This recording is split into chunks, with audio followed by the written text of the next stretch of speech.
machin, c'est comme ça que ça se passe. Vous faites des réunions techniques sur une semaine, 2 semaines de travail.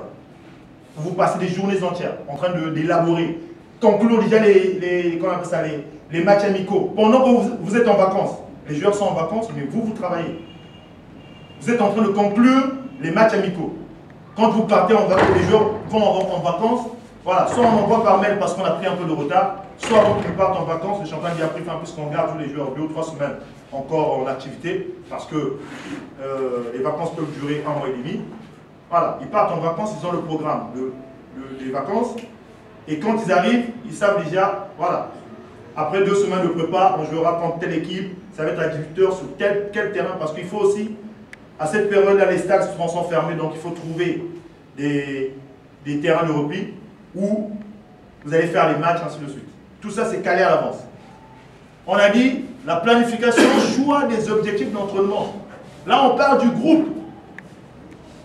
Choix et objectifs d'entraînement de l'équipe. Il doit être présent, c'est le collaborateur de l'entraîneur principal. Et après, il y a tout ce qui va avec le gardien. Mais entre-temps, vu que c'est le collaborateur de l'entraîneur principal, donc c'est quelqu'un qui n'est pas mis à part. Si vous voyez dans les clubs, souvent, les entraîneurs principaux mettent les entraîneurs de gardien à part, c'est parce qu'ils se disent qu'ils ne vont rien apporter au niveau des connaissances, machin, parce qu'ils ne sont pas formés, ainsi de suite. Ils disent, oh, je vais lui parler je sais pas, de la conservation de balles dans la moitié adverse, ou encore, je ne sais pas, dans notre moitié. Je vais lui parler du déséquilibre, mais il ne connaît même pas. Je vais l'appeler pour venir participer à la réunion qui va me dire. Je mets de côté. Je prends mon entraîneur adjoint, on travaille ensemble, on prépare les trucs. Ou encore, parfois, l'entraîneur adjoint aussi, c'est un poseur de coupelle. Il ne maîtrise rien. Voilà, je fais tout ça moi-même à la maison. Et je viens, j'impose.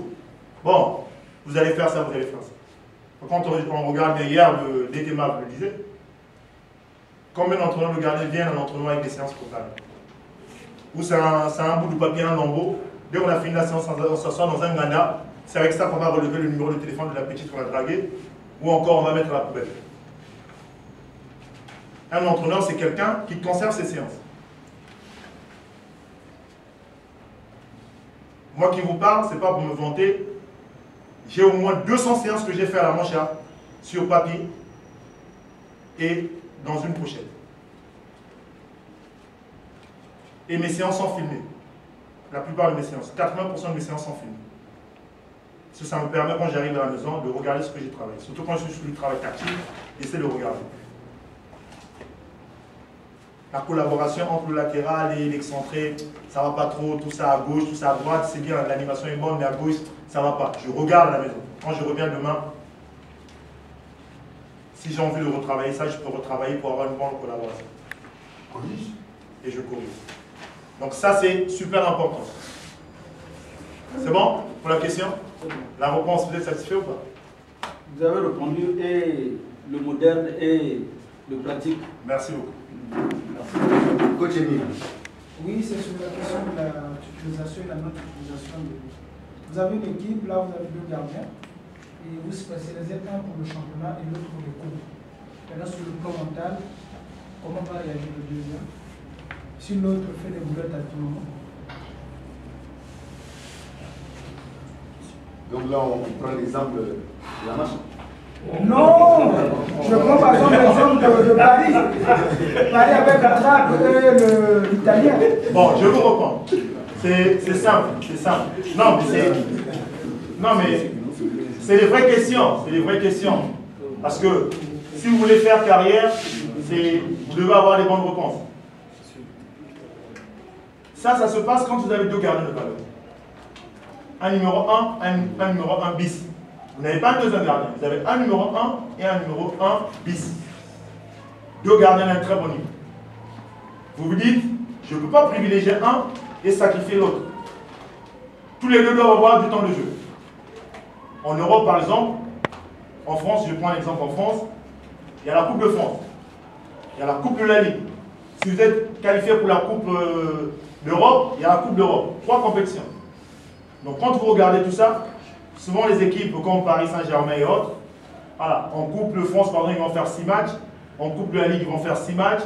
En Coupe d'Europe, ils vont faire 6 matchs, ça fait 18 matchs. Et en championnat, il y a pratiquement 38 matchs. il y a des blessures.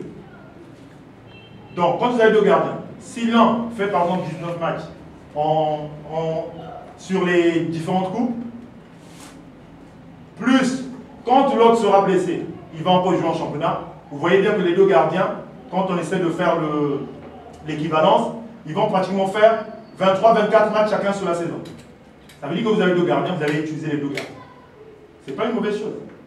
Au lieu de laisser un gardien dans le but, l'épuiser, et quand il n'est plus bon, l'autre, il est resté longtemps sur le banc. Il a beaucoup mangé, il a perdu ses aptitudes. Parce que le poste de gardien de but est très compliqué. Quand ça fait 10 matchs que vous n'avez pas joué, vous perdez au niveau des repères. Donc il faut laisser l'autre gardien s'activer.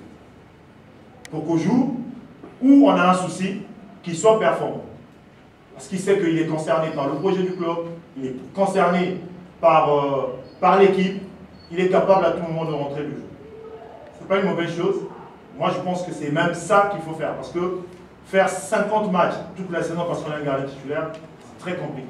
Parce qu'il y aura des temps de forme, des temps de méforme, et ainsi de suite, où le gardien va perdre en confiance. Si c'est Yagolu qui joue et que l'autre gardien est mis à la rue, c'est pas trop bien.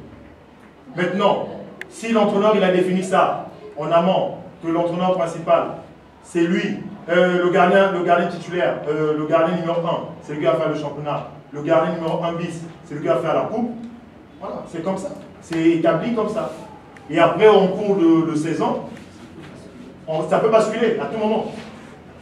Ça peut basculer à tout moment. On peut revoir la copie, dire que, bon, toi, à partir de maintenant, tu vas faire la coupe, et toi, tu vas faire le championnat, ou toi, tu vas faire les deux parce que l'autre, soit il a une petite douleur derrière la cuisse, soit il tisse du mauvais coton. Voilà, on va le faire souffler un peu. Question encore. Ah, DT. Il faut qu'on reste un peu dans un gardien de but, il doit parier sa défense, c'est pas